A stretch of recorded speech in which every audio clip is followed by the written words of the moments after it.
Dear students, subscribers, and the viewers, welcome to the IAS Mentor. Today we are going to see the lecture number 62 in the series Indian Polity. In the last lecture, that is lecture number 61, we have understood the basics of the national emergency.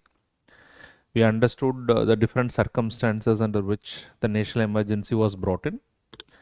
And in fact, we dealt in a little detail with regard to the third national emergency, which was proclaimed in 1975 on the grounds of internal disturbance. And we also discussed on what grounds, under what circumstances the third national emergency was declared.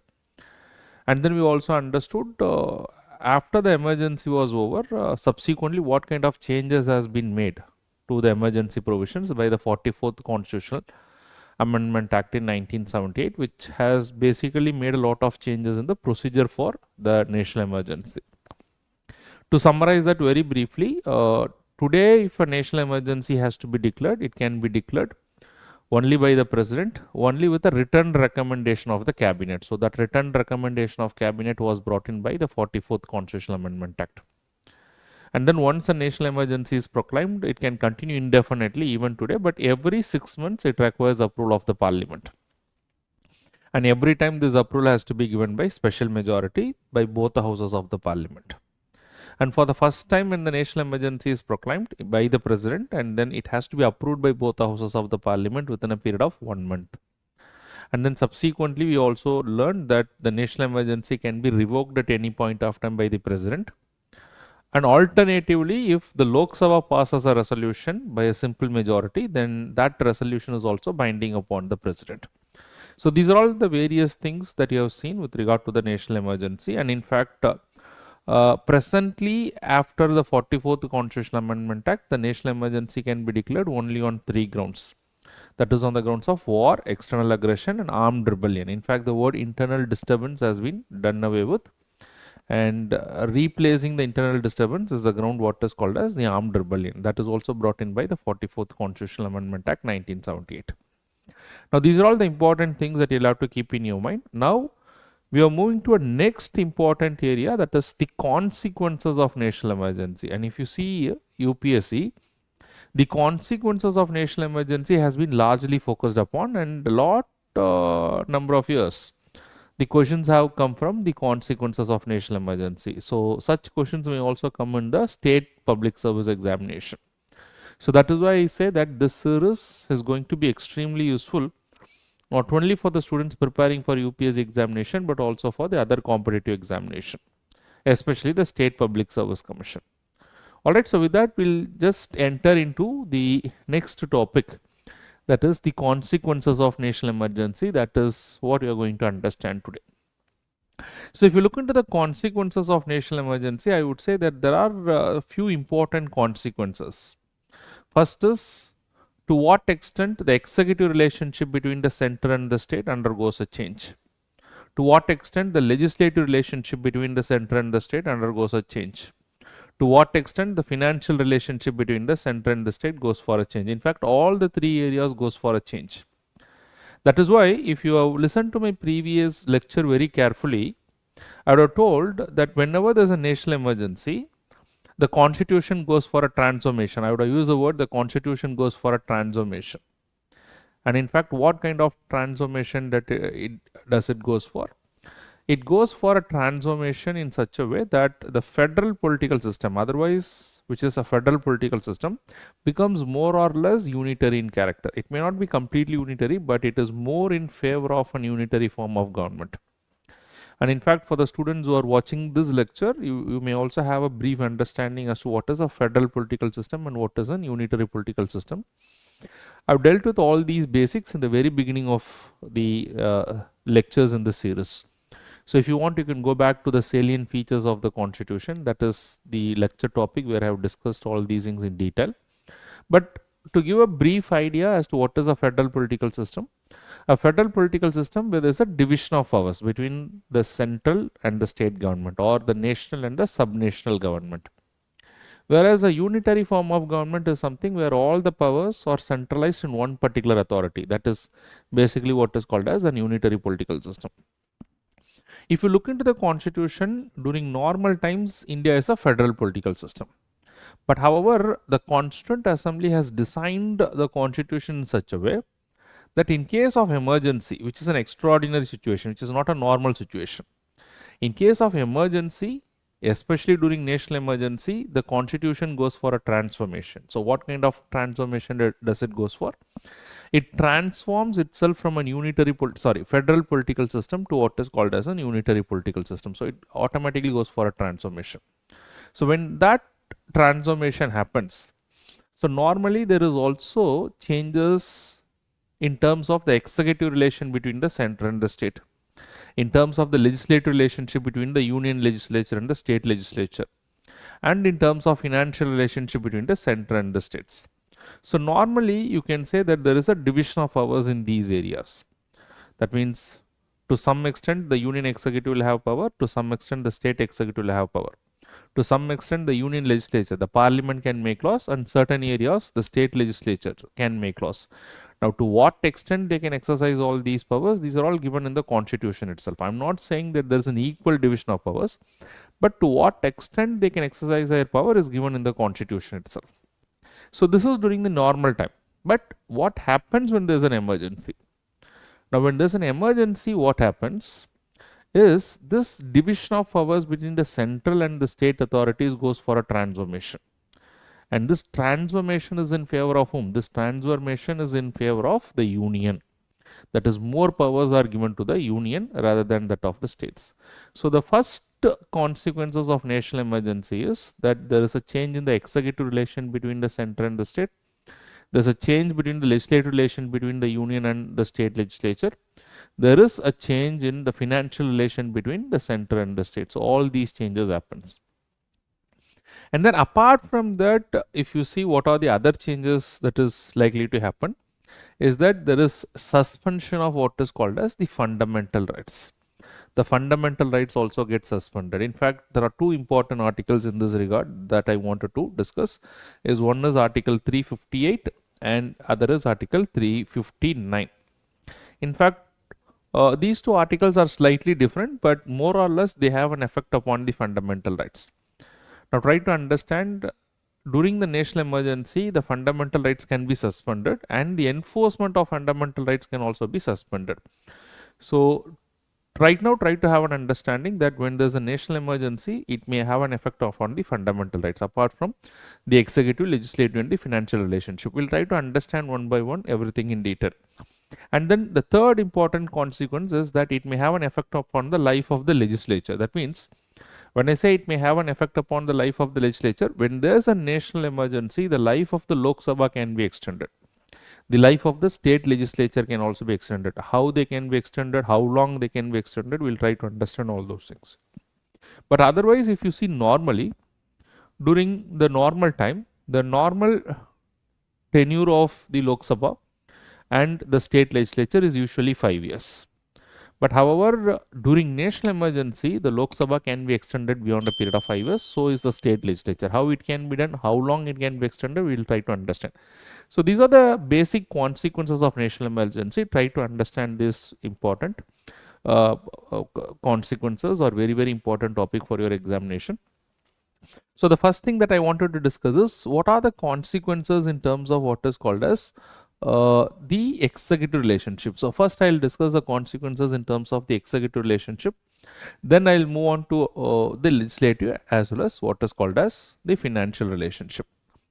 Now first of all, what do you understand by the executive relationship? So when I say executive relationship, means this is the power of the union and the state executive.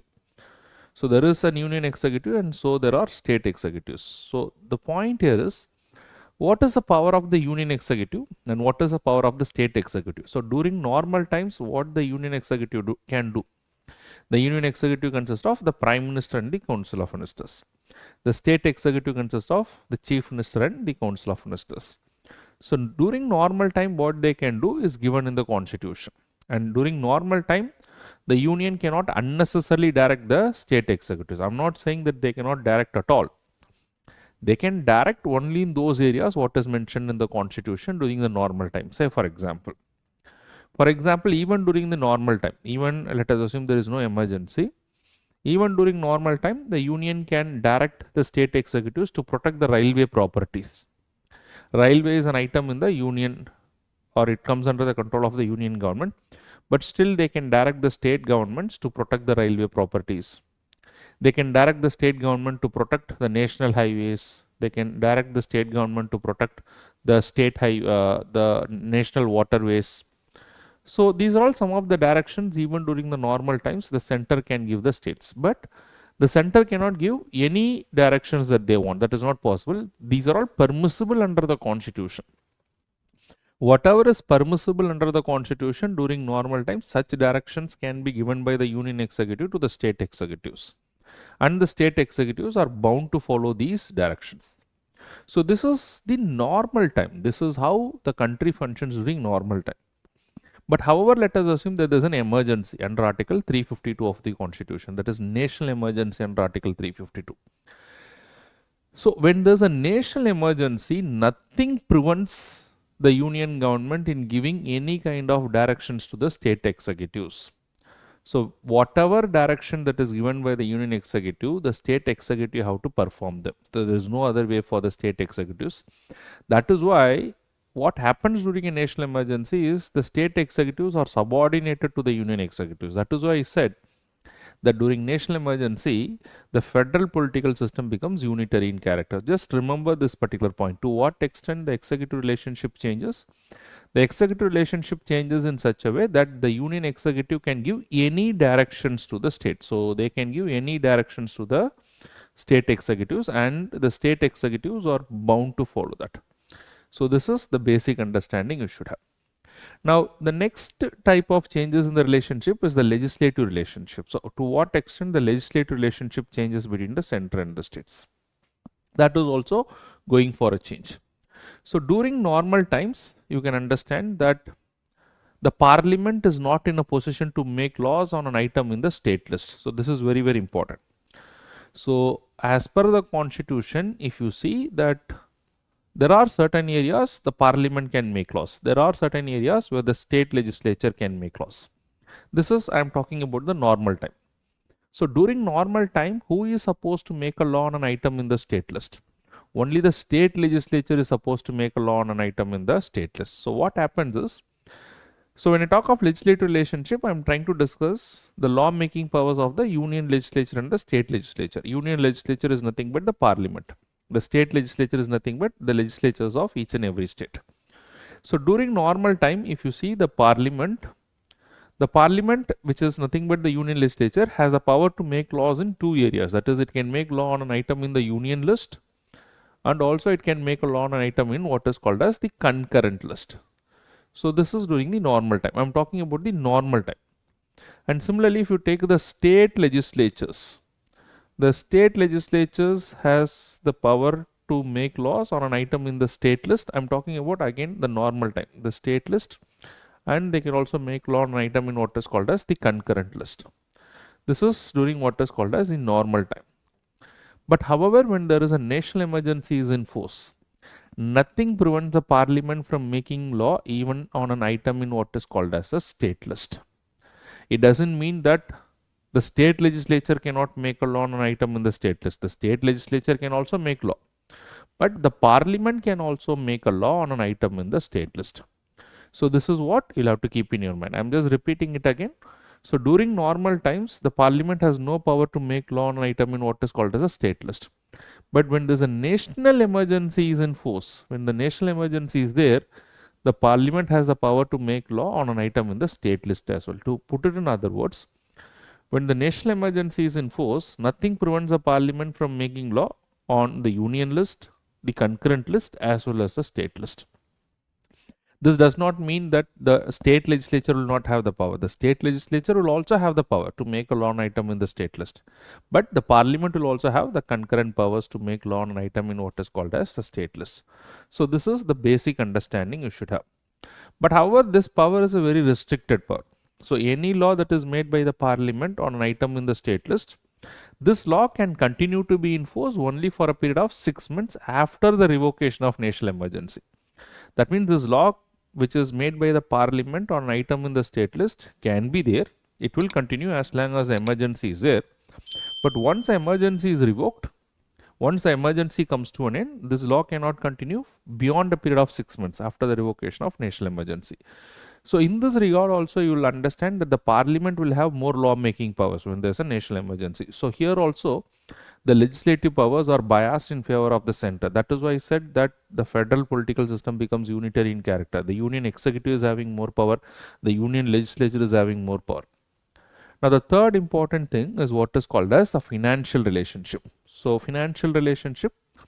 So here also the basic principle you will have to understand. In fact, in detail I'll discuss about the financial relationship, not during emergency, in general.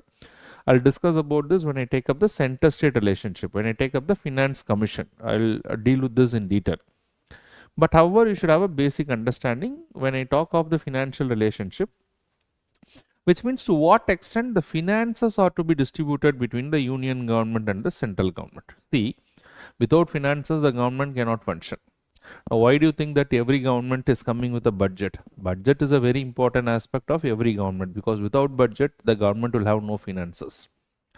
So to that extent, the constitution gives certain financial powers to the central government and some financial powers to the state government as well. But however, if you see the members of the Constituent Assembly, they have not given equal financial powers to the center and the state. In fact, they have given more financial powers to whom? They have given more financial powers to the center. The center is having more financial powers. There is no doubt in that. But the states are also having the financial powers. The state can also mobilize their own taxes. The states can collect their own taxes and they can use it for their expenditure. The center can also collect their taxes and they can use it for their expenditure. But however, if you see, even during the normal time, the amount of finances that can be mobilized by the center is far higher than that of the states, because the constitution gives more power to the center to collect more taxes, both in terms of quantity and in terms of the quantum of money that they can collect. The number of items on which the taxes can be collected and the quantity of money that can be collected as tax is more for the center. This is even during the normal time. So that is why you will understand the constitution is giving powers to both the center and the states, but it is giving more power to the center. But one thing that you have to keep in your mind, the way our Constituent Assembly has designed the constitution, you will understand that they have taken into account all the things and beautifully it has been designed. While during normal times the center will have more power to collect the taxes, but the Constituent Assembly has designed the constitution in such a way that certain amount of money that is collected by the center has to be distributed to the states. Suppose let us assume the center collects 100 rupees as taxes. The center cannot keep all the 100 rupees. Some amount of or some part of that 100 rupees which is collected, I am taking just as an example 100 rupees. Some part of the taxes has to be shared with whom? Some part of those taxes has to be shared with the states. And how much it is to be shared? Who will decide that? That will be decided by the Finance Commission of India. Later I will discuss that. There is a constitutional body that is under Article 280 of the Constitution. The Finance Commission is appointed. So it is the responsibility of the Finance Commission to determine to what extent of money that is collected by the center is to be shared with the states. Say for example, the 14th Finance Commission. So presently we are not in the 14th Finance Commission. The 14th Finance Commission said 42% of the revenue to be shared with the states. And then the 15th Finance Commission said 41% of the revenue to be shared with the states. It is not that all the money that they collect, out of which 42% or 41%, there are few more details that I will discuss that later. Whatever money that is collected by the center, it is further divided into divisible and non-divisible pool. So this 41% or 42% that I am talking about is only from the divisible pool. Divisible pool of money, this money has to be shared. So let us not worry about all those things at this stage. The thing that you have to keep in your mind is certain amount of revenue has to be shared with the states, whatever is collected by the center. Suppose let us assume the center collects 100 rupees. Say let us assume 41 rupees has to be shared to the states. This is during normal times, and because that 41% is determined by the Finance Commission of India. What I'm talking about is during normal time. But now let us assume there is an emergency. What is that emergency? National emergency is there. Now, during national emergency is there, the center can unilaterally distribute this funding between the center and the states. Or in other words, when the national emergency is in force, the union government can unilaterally alter the distribution of revenue between the center and the states. What does it mean that they can unilaterally alter the distribution of revenue between the center and the states? That means when the national emergency is in force, the recommendation that is given by the Finance Commission may not be binding upon the center. Instead of 41% revenue to be shared between the center and the state, the center can say I will share only 20%, not 41%. And that is not unconstitutional because there's an emergency is in force. During emergency, the center will have more financial powers. So that is very much allowed. So to that extent, you will see the financial relationship is also biased in favor of the center. So who becomes more powerful? The center becomes more powerful because the center can unilaterally alter the distribution of revenue between the center and the states. So that is why I say that when there's a national emergency is forced, the federal political system, which is otherwise during the normal times, becomes unitary in character. Unitary in character in the sense more powers to the union, more financial powers to the union government, more legislative powers to the parliament, more financial powers to the central government. So to that extent, the entire federal political system becomes what is called as unitary in character. But however, here also you'll have to keep one thing in the mind. While the national emergency is in force, the financial relationship or the distribution of revenue can be unilaterally altered by the center. There's no doubt in that. But however, that altered distribution of revenue cannot continue beyond the financial year in which the national emergency is revoked. This is very, very important. That means first you will have to understand when the national emergency is revoked. Whenever the national emergency is revoked, can the altered distribution of financial resources between the center and the states continue? Yes, they can continue. How long they can continue? They can continue till the financial year in which the national emergency is revoked. Suppose let us assume the financial emergency is revoked in February 2025. Suppose let us assume the national emergency. It has nothing to do with the financial emergency. I am talking about the national emergency. Suppose if the national emergency is revoked in February 2025, let us assume on 1st February 2025, the national emergency is revoked. And because of the national emergency, the union government has altered the distribution of revenue between the center and the state. Suppose let us assume the union government is only giving 20% revenue to the states. And the national emergency is revoked on 1st February 2025. So how long this altered distribution of revenue can continue? This altered distribution of revenue can continue till 31st March 2025, not beyond that. Because whenever the national emergency is revoked, the altered distribution of revenue cannot continue beyond the financial year in which the national emergency is revoked. So the financial year in which the national emergency is revoked is presently 24-25 in the example that I have taken. And the financial year comes to an end by 31st March 2025. So beyond that, the altered distribution of revenue cannot continue. So to that extent, you will understand that there is changes in the executive, legislative as well as what is called as a financial relationship, but more or less more powers are given to what is called as the union government in all these areas. All right. So with that, I'll just move to the next next effect or next consequences when the national emergency is imposed is what is called as the suspension of fundamental rights. In fact, to understand this particular topic, that is the suspension of fundamental rights, we'll have to understand two important articles, that is Article 358 and Article 359.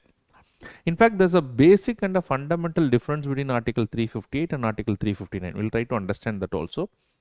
While Article 358 deals with what is called as suspension of fundamental rights. So this is very, very important, suspension of fundamental rights.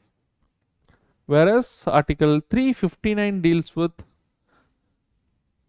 not suspension of fundamental rights, it deals with what is called as suspension of enforcement of fundamental rights. So there's a basic difference between these two things.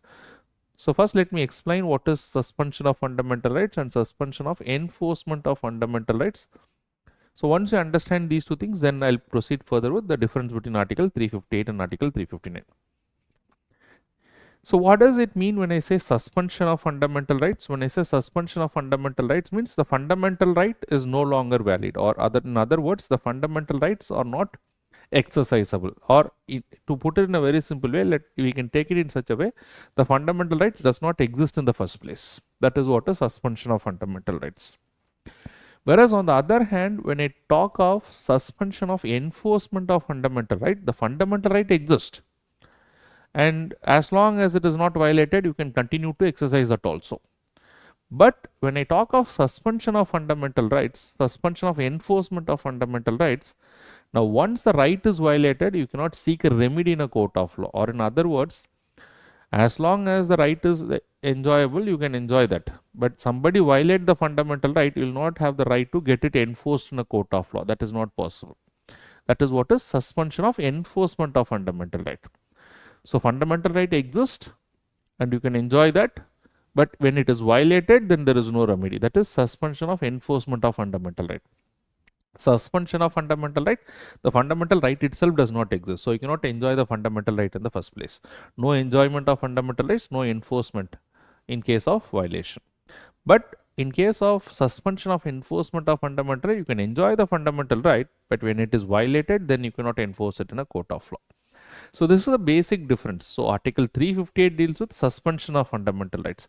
Article 359 deals with suspension of enforcement of fundamental rights. So that's a basic understanding you should have. But however, this is not the only difference. Now basically we'll have to understand the difference between Article 358 and Article 359, but basically both these articles has an impact upon the exercise of the fundamental rights by the citizens. Under what circumstances this is likely to happen? This can happen when there is a national emergency under Article 352. Now what the constitution is saying, whenever there is a national emergency, so for both these articles, Article 358 and Article 359, the imposition of national emergency or the proclamation of national emergency is a precondition. So when there is a national emergency, then these articles will come into picture. Under Article 352, if the President has proclaimed the national emergency, then Article 358 comes into effect automatically. So this word automatically is very, very important when it comes to Article 358. Article 358 comes into picture, Article 358 comes into effect automatically. That means whenever the national emergency is imposed, automatically Article 358 comes into action, and under Article 358 what happens? Article 19, that is fundamental right given or guaranteed under Article 19 stands suspended. So this is what is very important. So whenever the President imposes the national emergency, Article 19 automatically stands suspended. That means the citizens do not exercise, or there is nothing which is called as Article 19, that is right to freedom of speech and expression and the other rights under Article 19, because Article 19 is automatically suspended. But however, the most important thing that you have to keep in your mind is, when the national emergency is proclaimed, Article 19 will be automatically suspended by virtue of Article 358, provided the national emergency is proclaimed on the grounds of what is called as war or on the grounds of external aggression. That means Article 358 will not come into effect if the national emergency is proclaimed on the grounds of what is called as armed rebellion. That is not possible. But however, if the national emergency is proclaimed by the President either on the grounds of war or on the grounds of external aggression, Article 358 comes into effect and automatically it will suspend Article 19 of the Constitution. So this is what basically you will have to understand. So Article 358 is automatic in effect provided there is a national emergency on the grounds of war or external aggression, and which fundamental right stands suspended? Article 19 stands suspended. Only Article 19, not the other fundamental rights. But whereas Article 359 is not automatic in effect. So this is what is very important. Article 359 is not automatic, and Article 359 is not about suspension of fundamental rights, but Article 359 is about suspension of enforcement of fundamental right. That is the other basic understanding you should have. Now what is Article 359 again? So for Article 359 also, the national emergency is a precondition. That means the President should impose a national emergency under Article 352. And it can be under any grounds. It can be on the grounds of war, external aggression or armed rebellion. That is not an issue. On any of the grounds, if the President has imposed a national emergency, then Article 359 does not come into effect automatically. So once a national emergency is proclaimed by the president, then subsequent to the national emergency, then the president can issue one more order under Article 359. So the order of the president is very important. The president is empowered to issue an order under Article 359, which he does not do in his discretion, but based on the aid and advice of the Council of Ministers. So first the national emergency has to be proclaimed. Following the national emergency, the president can issue another order under Article 359 stating that he is suspending the enforcement of so and so fundamental rights. So while Article 358 is automatic in effect, Article 359 is not automatic.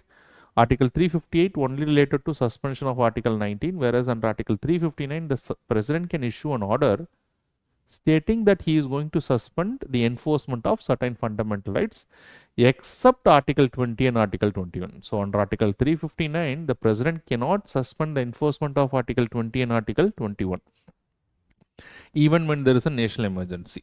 But he can suspend the enforcement of the other fundamental rights, any fundamental right, but not Article 20 and Article 21 of the Constitution.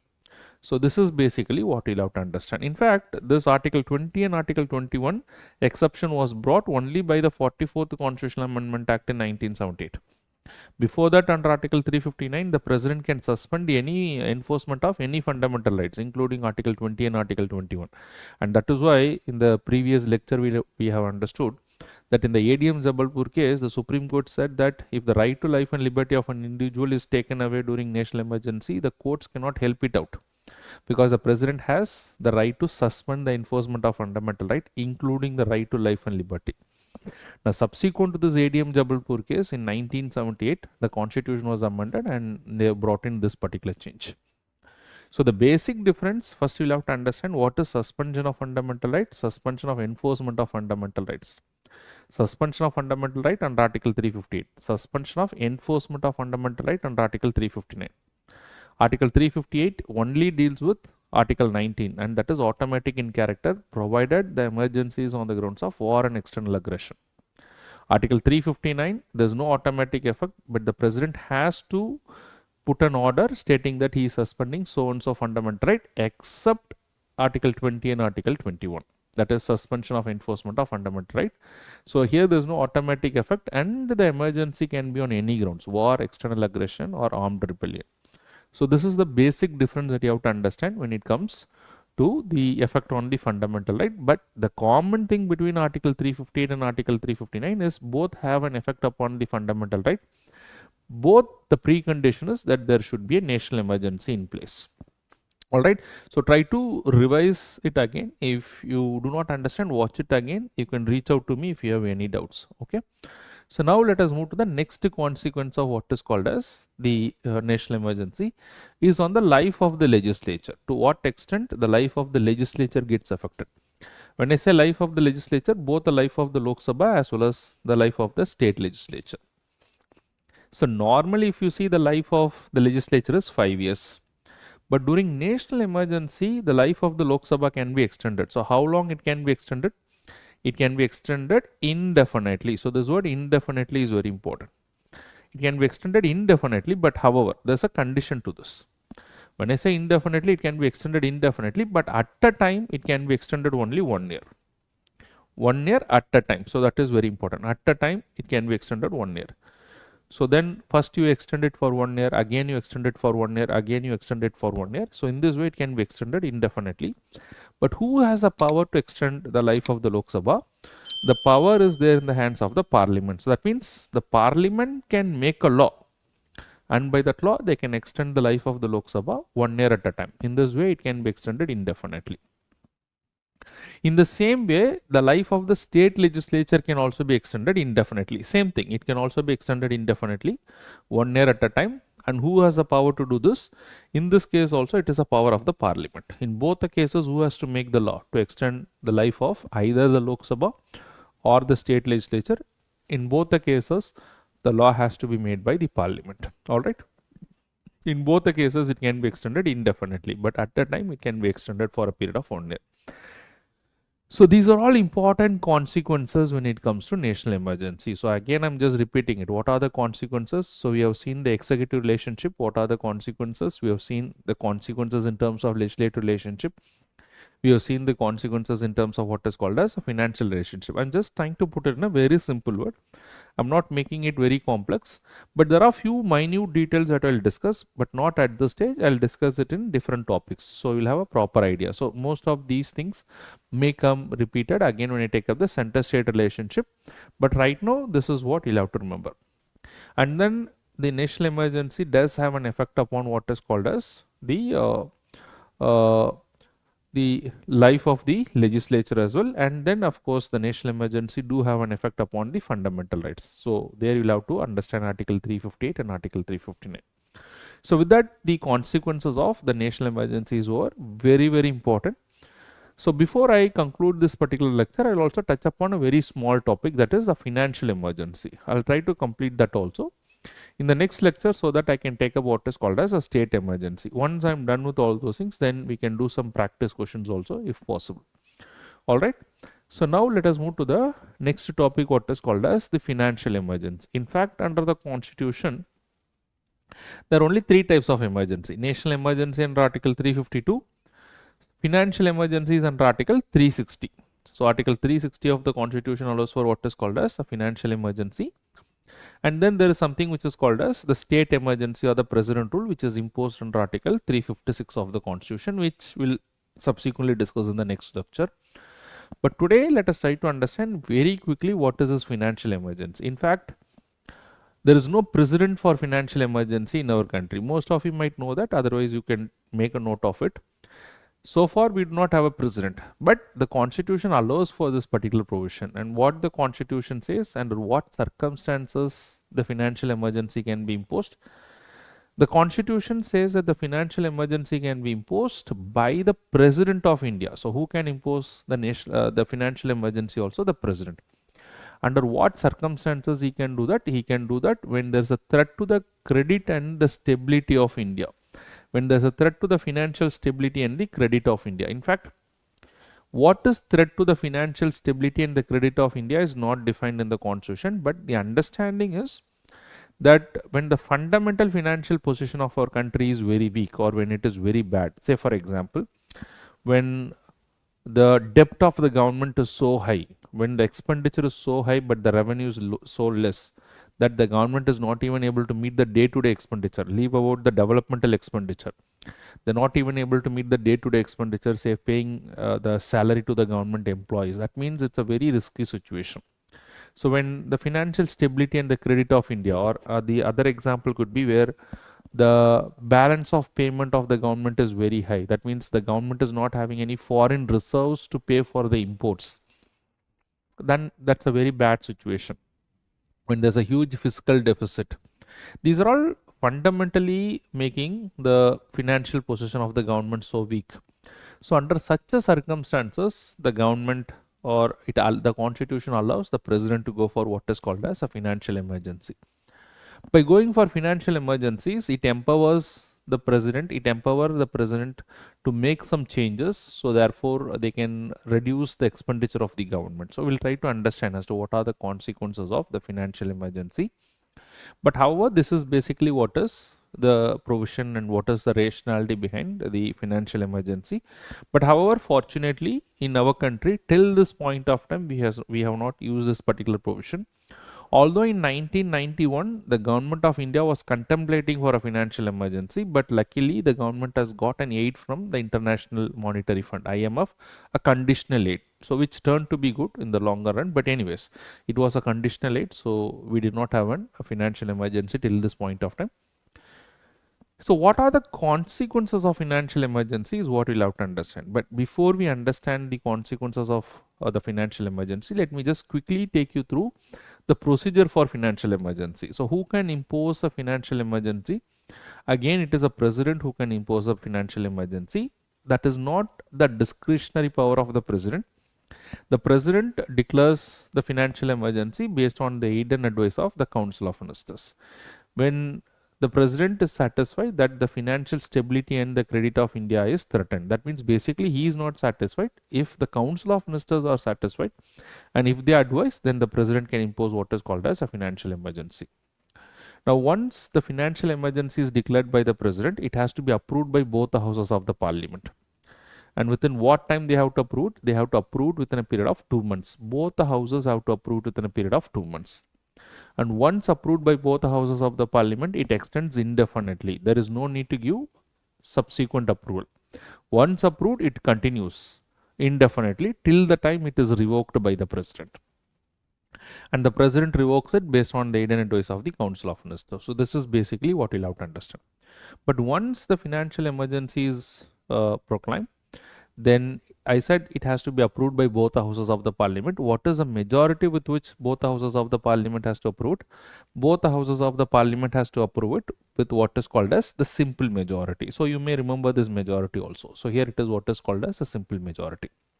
Now this is basically the procedure of proclaiming what is called as the financial emergency. So now let us proceed further and let us try to understand the consequences of national emergency. That's actually very important.